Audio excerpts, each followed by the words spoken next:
একতরফা ভালোবাসা এই শব্দটা যতটা ছোট এর কষ্টটা ঠিক ততটাই গভীর। নূর একটা শান্ত সরল মেয়ে যে কখনো ভাবেনি তার জীবন এভাবে বদলে যাবে।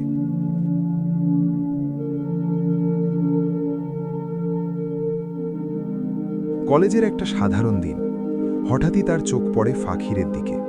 সেই প্রথম দেখা, আর সেখান থেকেই শুরু একটা নিঃশব্দ ভালোবাসা। ফাখিরের হাসি, তার কথা বলার ধরন, সবকিছুই নূরের কাছে অন্যরকম লাগে।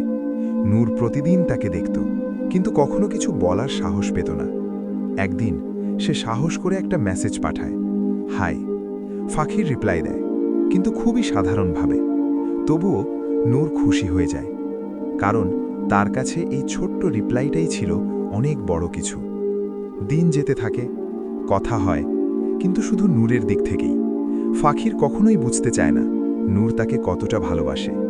একদিন নূর আর নিজেকে আটকাতে পারে না, সে বলে, আমি তোমাকে ভালোবাসি। ফাখিরের উত্তর, সরি, আমি তোমাকে সেইভাবে দেখি না। এই কথাটা নূরের হৃদয়টাকে এক মুহূর্তে ভেঙে দেয়।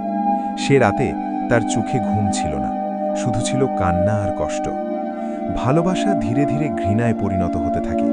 নূর বদলে যায়, সে আর আগের মতো থাকে না। তার হাসি, তার প্রাণবন্ত স্বভাব সব হারিয়ে যায়। ফাখির তখন বুঝতে শুরু করে সে আসলে কি হারিয়েছে। সে নূরের পরিবর্তন দেখে, আর তার ভেতরে অপরাধবোধ জন্ম নেয়। কিন্তু তখন অনেক দেরি হয়ে গেছে, কারণ যে মানুষটা একসময় সব কিছু সহ্য করত, সে এখন আর কিছুই অনুভব করে না। একতরফা ভালোবাসা মানুষকে শুধু কষ্টই দেয় না, তাকে পুরোপুরি বদলে দেয়।